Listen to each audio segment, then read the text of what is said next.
بسم اللہ الرحمن الرحیم۔ معزز سامعین السلام علیکم۔ سامعین، حکیم لقمان کون تھے؟ وہ کہاں رہتے تھے؟ قرآن پاک میں ان کا ذکر کس طرح کیا گیا ہے؟ انہوں نے اپنے بیٹے کو کیا نصیحتیں کیں اور قرآن پاک کی کون سی صورت کو ان کے نام سے منسوب کیا گیا ہے؟ سامعین، یہی ہماری آج کی اس ویڈیو کا موضوع ہے۔ اگر آپ اس چینل پہ نئے ہیں تو چینل کو ضرور سبسکرائب کریں تاکہ اس طرح کی معلوماتی ویڈیوز آپ تک بآسانی پہنچ سکیں۔ حکیم لقمان اللہ کے وہ نیک بندے تھے جنہیں اللہ تعالیٰ نے حکمت یعنی عقل و فہم اور دانائی اور بصیرت میں ممتاز ترین مقام عطا فرمایا۔ قرآن پاک کی 21ویں صورت مبارکہ کو حضرت لقمان کے نام سے منسوب کیا گیا ہے، جس کی آیت نمبر 12 میں ارشاد باری تعالیٰ ہے، اور ہم نے یقیناً لقمان کو حکمت دی۔ حضرت ابن عباس، حضرت ابو ہریرہ، حضرت مجاہد اور دیگر اکابرین کا بیان ہے کہ لقمان ایک حبشی غلام تھے۔ حضرت سعید بن مسیب کہتے ہیں کہ وہ مصر کے رہنے والے سیاہ فام تھے۔ حضرت جابر بن عبداللہ انصاری سے مروی ہے کہ حضرت لقمان مصر کے جنوب اور سوڈان کے شمال میں واقع ایک قصبے نوبہ کے رہنے والے تھے۔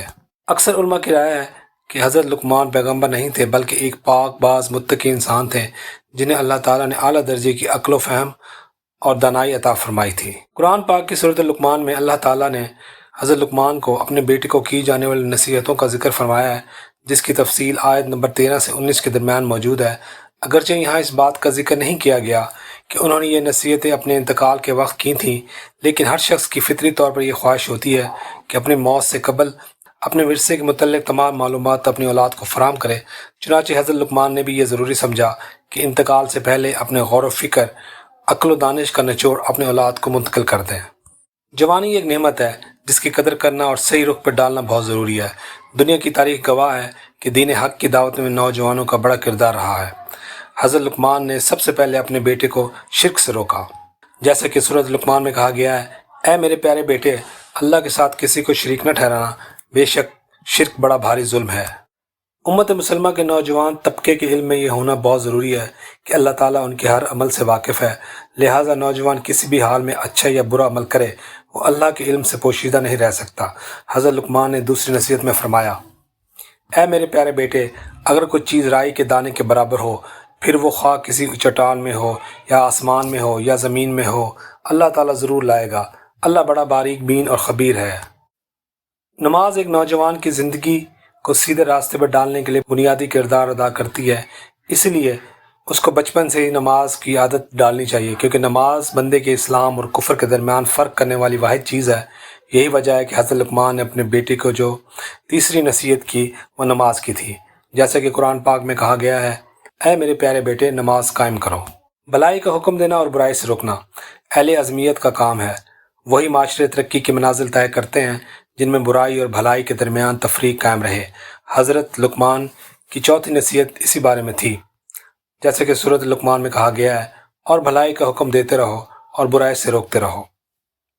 بالمعروف و نہی عن المنکر کا فریضہ جہاں معاشرتی اصلاح کرتا ہے وہاں انسان میں خود بھی بیداری کا احساس اجاگر کرتا ہے۔ ایک حدیث میں آپ صلی اللہ علیہ وآلہ وسلم کا ارشاد ہے، قسم ہے اس ذات کی جس کے ہاتھ میں میری جان ہے، تم ضرور نیکی کا حکم کرو اور برائی سے روکو۔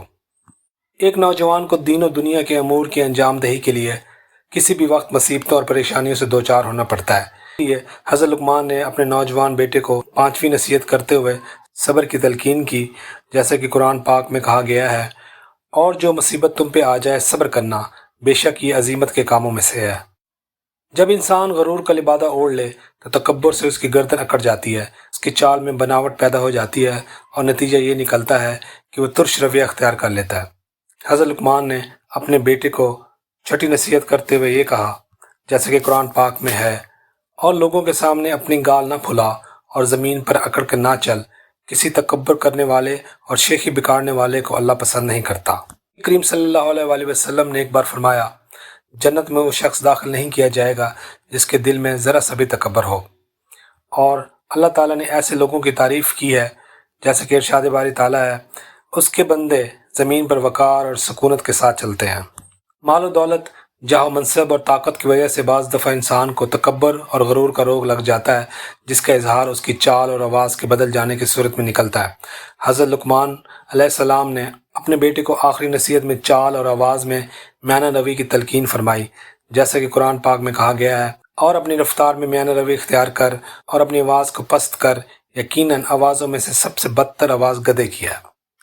حضرت ابو ہریرہ سے روایت ہے کہ نبی کریم صلی اللہ علیہ وسلم نے فرمایا، جب تم مرغ کی بانگ سنو تو اللہ کا اس سے فضل مانگو، کیونکہ وہ فرشتے کو دیکھ کر آواز نکالتا ہے، اور جب گدھے کی آواز سنو تو شیطان سے پناہ مانگو، کیونکہ وہ شیطان کو دیکھ رہا ہوتا ہے۔